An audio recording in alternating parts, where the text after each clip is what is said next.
ओम नमः शिवाय। हर हर महादेव। आप सुन रहे हैं पौराणिक अमृतवाणी द्वारा प्रसारित शिव महापुराण कथा। कथा को सुनने के लिए चैनल को लाइक शेयर एंड सब्सक्राइब करें। ये आगे की कथा प्रारंभ करते हैं। अथ पंच चत्वारिशो अध्याय। भगवान शिव का अपने परम सुंदर दिव्य रूप को प्रकट करना, मेना की प्रसन्नता और क्षमा प्रार्थना तथा पूर्वासिनी स्त्रियों का शिव के रूप का दर्शन करके जन्म और जीवन को सफल वर मानना। ब्रह्मा जी बोले, हे मुने, इसी समय आप विष्णु जी से प्रेरित होकर शिव जी को प्रसन्न करने के लिए शीघ्र उनके पास गए।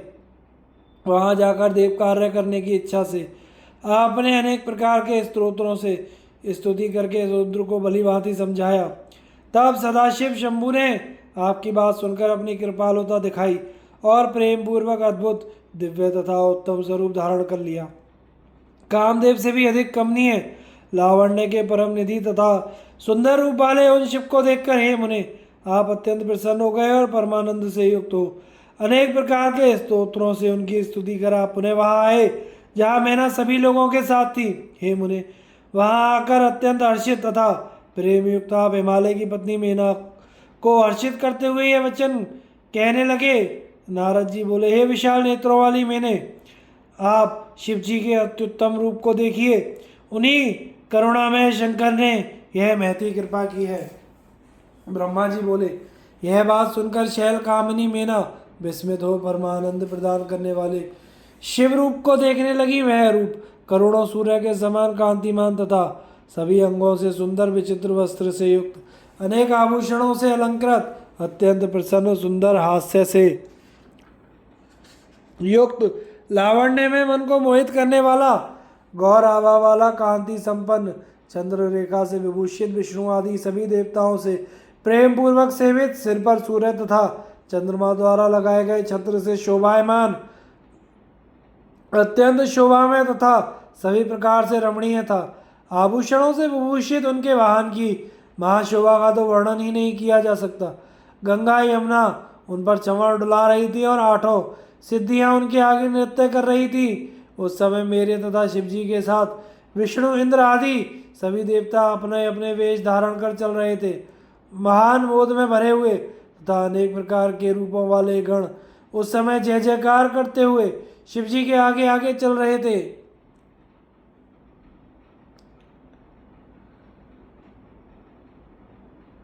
महान मोद में भरे हुए तथा अनेक प्रकार के रूपों वाले गण उस समय जय जयकार करते हुए शिवजी के आगे चल रहे थे। सिद्धि, अन्य देवता, महामंगलकारी मुनिगण तथा अन्य लोग भी प्रसन्न होकर शिवजी के साथ चल रहे थे। इसी प्रकार सजे हुए सभी देवता अपनी स्त्रियों को साथ लिए कौतूहल से युक्त हो पर ब्रह्म शंकर जी की स्तुति करते हुए चल रहे थे। समस्त अप्सराओं को साथ लिए हुए विश्वावसु आदि गंधर्व शिवजी के महान यश का गान करते हुए उनके आगे आगे चल रहे थे। हे मुनिश्रेष्ठ, इस प्रकार हिमालय के द्वार पर शंकर के जाते समय अनेक प्रकार के महोत्सव हो रहे थे। हे मुनीश्वर, उस समय परमात्मा शंकर की जैसी शोभा थी उसका विशेष रूप से वर्णन कौन कर सकता है। हे मुने,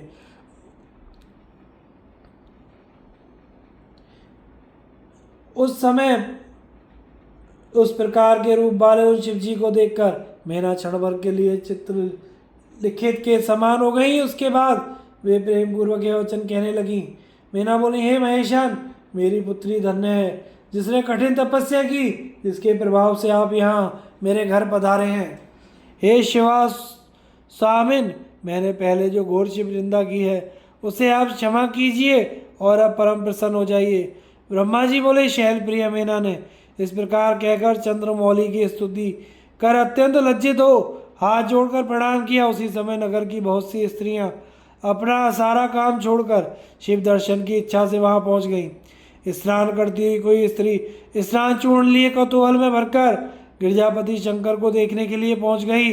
कोई स्त्री अपनी स्वामी की सेवा छोड़कर हाथ में सुंदर चंवर लिए हुए अपनी सखी के साथ शंकर जी के दर्शन के लिए प्रेम पूर्वक वहां पहुंच गई। कोई स्तनपान करते हुए अपने बालक को अतृप्ति छोड़कर शिव जी के दर्शन की इच्छा से आदरपूर्वक वहां चली गई।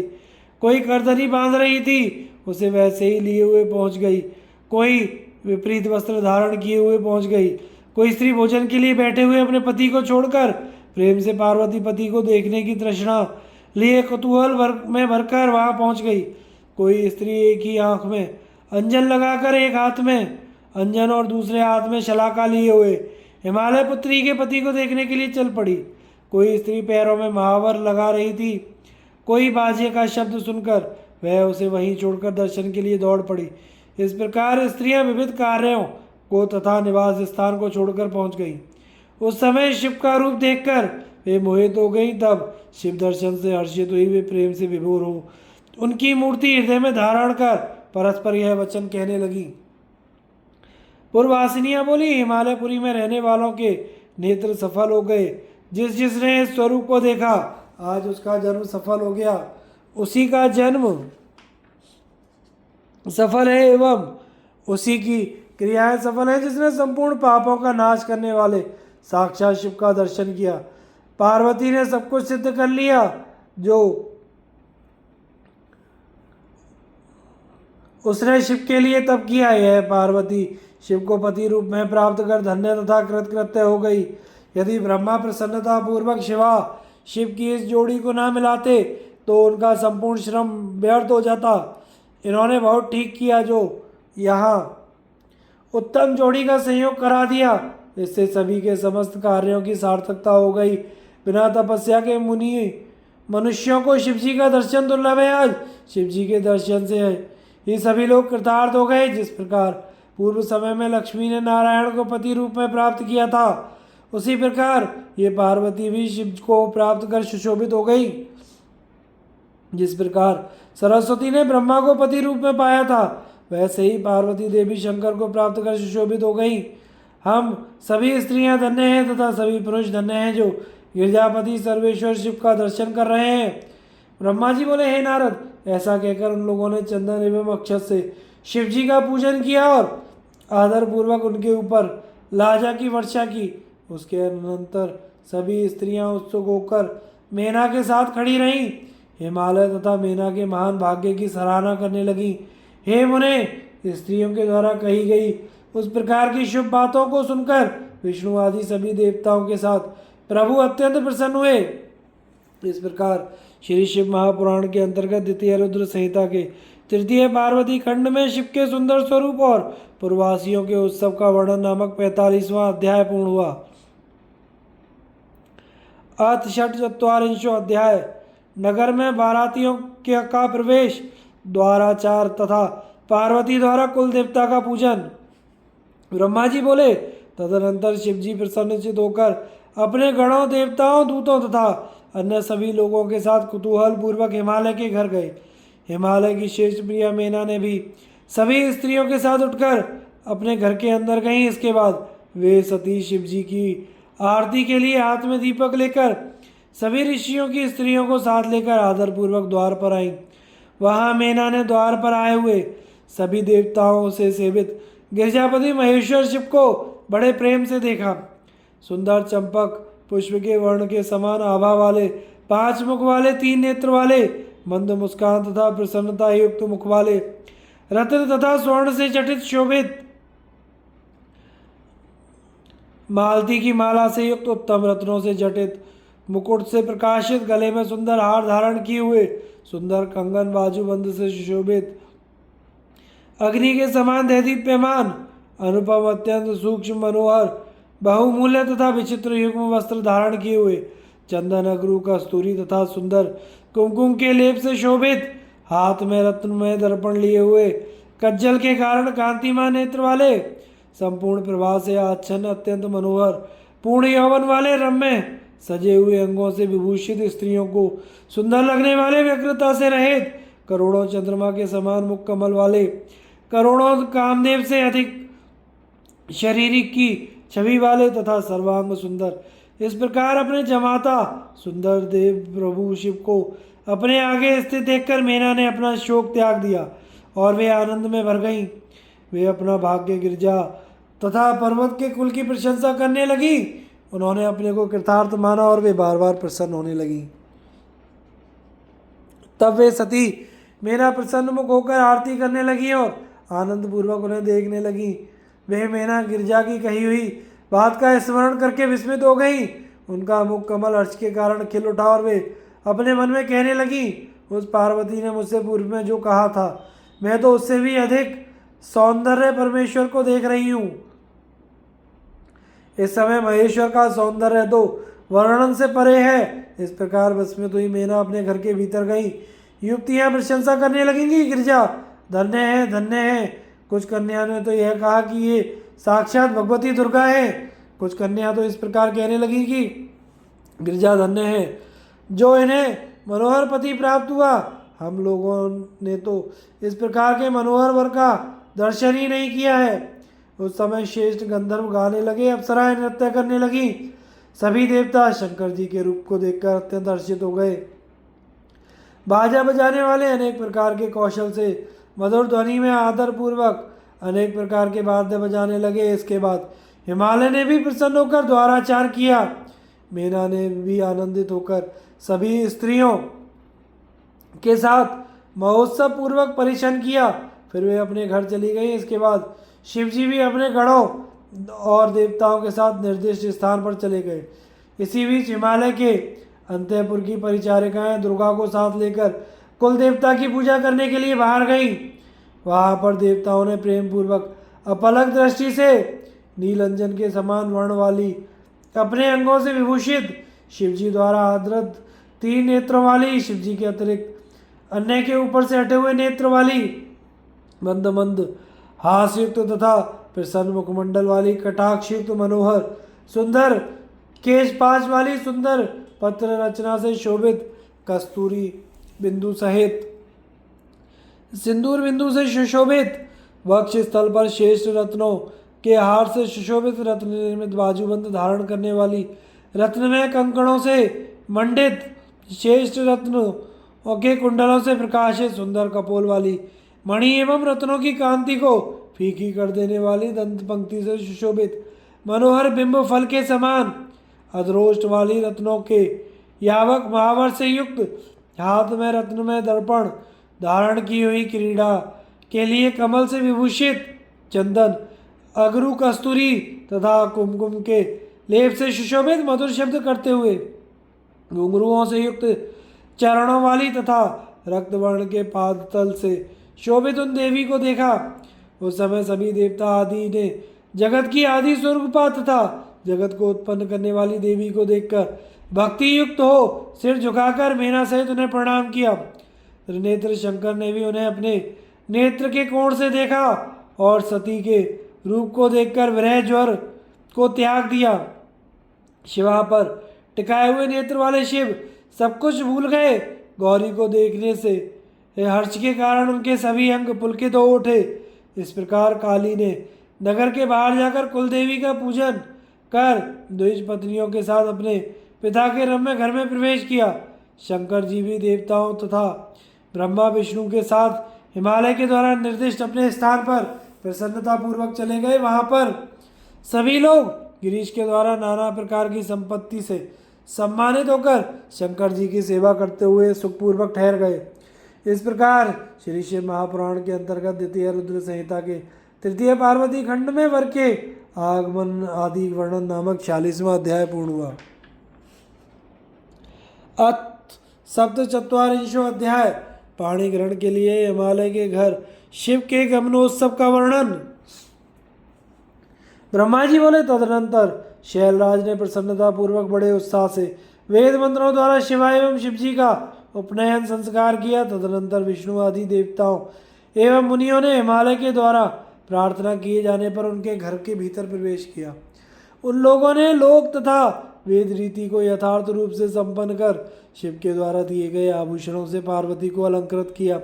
सखियों और ब्राह्मणों की पत्नियों ने पहले पार्वती को स्नान कराकर पुनः सभी प्रकार से सजाकर उनकी आरती उतारी। शंकर प्रिया तथा गिरजा सुता वरवर्णिनी पार्वती उस समय 2 नूतन वस्त्र धारण किए हुए अत्यंत शोभित हो रही थी। हे मुने, उन देवी ने अनेक प्रकार के रत्नों से जटित परम दिव्य अद्भुत कंचु की धारण की, जिससे वे अधिक शोभा पाने लगी। तदनंतर उन्होंने दिव्य रत्नों से जड़ा हुआ हार तथा शुद्ध स्वर्ण से बने हुए बहुमूल्य कंकणों को धारण किया। तीनों जगत को उत्पन्न करने वाली तथा महाशैल की कन्या सौभाग्यवती वे पार्वती मन में शिव जी का ध्यान करते हुए वहीं पर बैठी हुई अत्यंत शोभित होने लगी। उस समय दोनों पक्षों में आनंददायक महान उत्सव हुआ और उभय पक्ष से नाना प्रकार के अवर्णीय दान ब्राह्मणों को दिए गए। इसी प्रकार लोगों को भी अनेक प्रकार के दान दिए गए और वहाँ उत्सव पूर्वक गीत वाद्य एवं विनोद संपन्न हुए। तब मैं ब्रह्मा विष्णु इंद्र आदि सभी देवगण तथा सभी मुनि लोग बड़ी प्रसन्नता के साथ आनंद पूर्वक उत्सव मनाकर भक्ति पूर्वक पार्वती को प्रणाम कर तथा शिव जी के चरण कमलों का ध्यान कर हिमालय की आज्ञा प्राप्त करके अपने अपने स्थान पर बैठ गए। इसी समय वहाँ ज्योतिष शास्त्र के पारंगत विद्वान गर्गाचार्य और गिरिराज हिमालय से ये वचन कहने लगे। गर्ग बोले, हे हिमालय, हे धराधीश, हे स्वामिन, हे काली के पिता, हे प्रभु, अब आप पाणी ग्रहण के निमित्त शिव जी को अपने घर पर ले आइए। ब्रह्मा जी बोले, तत्पश्चात गर्ग के द्वारा निर्देश किए गए कन्यादान के लिए उचित समय को जानकर हिमालय मन में अत्यंत प्रसन्न हुए। हिमालय ने आनंदित होकर उसी समय पर्वतों, देवजों तथा अन्य लोगों को भी अत्यंत प्रेम के साथ शिव जी को बुलाने की इच्छा से भेजा। वे पर्वत तथा ब्राह्मण हाथों में सभी मांगलिक वस्तुएं लेकर महान उत्सव करते हुए प्रेम पूर्वक वहां गए जहां भगवान महेश्वर थे। उस समय गीत नृत्य सहित वाद्य ध्वनि तथा वेद ध्वनि से महान उत्सव होने लगा। वाद्यों के शब्द को सुनकर शंकर जी के सभी सेवक, देवता, ऋषि तथा गण आनंदित होकर एक साथ ही उठ खड़े हुए और वे हर्ष से परिपूर्ण होकर परस्पर कहने लगे, शिव जी को बुलाने की इच्छा से गिरिराज के द्वारा भेजे गए पर्वत यहाँ आ रहे हैं। निश्चय ही पाणी ग्रहण का काल शीघ्र ही उपस्थित हो गया है, अतः सभी का महाभाग्य उपस्थित हो गया है, ऐसा हम लोग मानते हैं। हम लोग विशेष रूप से धन्य हैं क्योंकि हम लोग संसार के मंगलों के स्थान स्वरूप शिवाशिव के विवाह को अत्यंत प्रेम से देखेंगे। ब्रह्मा जी बोले, जब आदर पूर्वक उनका यह संवाद हो रहा था उसी समय गिरिराज के सभी मंत्री वहां आ गए। उन लोगों ने जा करके विष्णु आदि तथा शंकर से प्रार्थना की कि कन्यादान का उचित समय उपस्थित हो गया है, अब आप लोग चलें। यह सुनकर विष्णु आदि सभी देवता मन ही मन अत्यंत प्रसन्न हुए और जोर जोर से गिरिराज हिमालय की जय जयकार करने लगे। इधर शिव जी भी काली को प्राप्त करने की लालसा से अत्यंत प्रसन्न हो उठे, किंतु अद्भुत रूप वाले उन शिव ने उसके लक्षण को मन में गुप्त रखा। इसके उपरांत लोक पर कृपा करने वाले शूलधारी ने परम प्रसन्न होकर मांगलिक द्रव्यों से युक्त जल से स्नान किया। सभी लोकपालों ने स्नान किए हुए तथा सुंदर वस्त्र से युक्त उन शिव को चारों ओर से घेर कर उनकी सेवा की तथा उन्हें वृषभ के स्कंद पर बैठाया। इसके बाद प्रभु को आगे करके सभी लोग हिमालय के घर की ओर चल पड़े। वे वाद्य बजाते हुए कुतूहल कर रहे थे। उस समय हिमालय के द्वारा भेजे गए ब्राह्मण तथा श्रेष्ठ पर्वतगण कुतूहल से युक्त होकर शिव जी के आगे आगे चल रहे थे। मस्तक पर विशाल छत्र लगाए हुए चवर्ण डुलाए जाते एवं वितान से युक्त वे महेश्वर अत्यंत शोभित हो रहे थे। उस समय आगे आगे चलते हुए मैं, विष्णु, इंद्र तथा समस्त लोकपाल परम ऐश्वर्य से युक्त होकर सुशोभित हो रहे थे। उस महोत्सव में शंख, भेरियां, नगाड़े, बड़े बड़े ढोल तथा गोमुख आदि बाजे बज रहे थे। सभी गायक भी मंगल गीत गा रहे थे तथा सभी नर्तकियां अनेक प्रकार के तालों के साथ नाच रही थी। उस समय इन सभी के साथ जगत के एकमात्र बंधु शिव परम तेज से युक्त होकर समस्त हर्षित सुरेश्वरों के द्वारा सेवित होते हुए अपने ऊपर पुष्प विकीर्ण किए जाते हुए चल रहे थे। तत्पश्चात सभी लोगों से भली भांति पूजित होकर शंभु ने यज्ञ मंडप में प्रवेश किया। उस समय सभी लोग उन परमेश्वर की नाना प्रकार के स्तोत्रों से स्तुति कर रहे थे। श्रेष्ठ पर्वतों ने शिव जी को वृषभ से उतारा और प्रेम के साथ महोत्सव पूर्वक उन्हें घर के भीतर ले गए। हिमालय ने भी देवताओं के साथ गणों सहित आए हुए शिव ईश्वर को विधिवत भक्तिपूर्वक प्रणाम किया और उनकी आरती उतारी। इसी प्रकार उत्साह युक्त होकर उन्होंने सभी देवताओं, मुनियों तथा अन्य लोगों को प्रणाम कर अपने भाग्य की प्रशंसा करते हुए प्रेम पूर्वक उन सबका सम्मान किया। वे हिमालय, विष्णु और प्रमुख देव समुदाय सहित ईशान को उत्तम पाद्य और अर्घ्य प्रदान कर उन्हें अपने घर ले गए और उन्होंने आंगन में रत्न के सिंहासन पर विशेष विशेष देवताओं को, मुझे विष्णु को, ईश को तथा सभी विशिष्ट लोगों को आदरपूर्वक बिठाया। मीना ने भी बड़े प्रेम से अपनी सखियों, ब्राह्मण स्त्रियों तथा अन्य पुरंदरियों के साथ मुदित होकर शिव जी की आरती उतारी। कर्मकांड के ज्ञाता पुरोहित ने मधुपर्क दान आदि जो कृत्य थे वह सब महात्मा शंकर के लिए संपन्न किया है। मुने, पुरोहित ने मेरे द्वारा प्रेरित होकर प्रस्ताव के अनुकूल जो मांगलिक कार्य था उसे किया। उसके बाद अंतर्वेदी में बड़े प्रेम से प्रविष्ट होकर हिमालय वेदी के ऊपर समस्त आभूषणों से विभूषित तनोंगी कन्या पार्वती जहाँ विराजमान थी वहाँ विष्णु तथा मेरे साथ महादेव जी को ले गए। उस समय वहाँ बृहस्पति आदि देवता कन्यादानोचित लग्न की प्रतीक्षा करते हुए अत्यंत आनंदित हो रहे थे। जहाँ घटिका यंत्र स्थापित था वहीं पर गर्गाचार्य बैठे हुए थे। विवाह की घड़ी आने तक वे प्रणव का जप कर रहे थे। गर्गाचार्य ने पुण्यवाचन करते हुए अक्षतों को पार्वती की अंजलि में दिया तब पार्वती ने प्रेम पूर्वक शिव के ऊपर अक्षतों की वर्षा की। इसके बाद परम उदार तथा सुंदर मुख वाली उन पार्वती ने दही अक्षत तथा कुश के जल से शिव जी की पूजा की, जिनके लिए उन शिवा ने पूर्व काल से अत्यंत कठोर तप किया था। उन शंभु को प्रेम पूर्वक देखते हुए वे अत्यंत शोभित हो रही थी। हे मुने, तदनंतर मेरे एवं गर्ग आदि मुनियों के कहने पर सदाशिव ने लौकिक विधि का आश्रय कर पार्वती का पूजन किया। इस प्रकार जगन में पार्वती तथा परमेश्वर परस्पर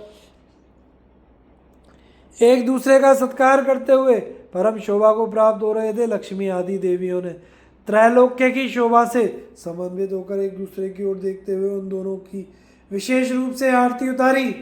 तत्पश्चात ब्राह्मणों की स्त्रियों तथा नगर की अन्य स्त्रियों ने उनकी आरती की। उस समय शिवा तथा शिव को उत्सुकतापूर्वक देखती हुई वे सब बहुत आनंदित हुई। इस प्रकार श्री शिव महापुराण के अंतर्गत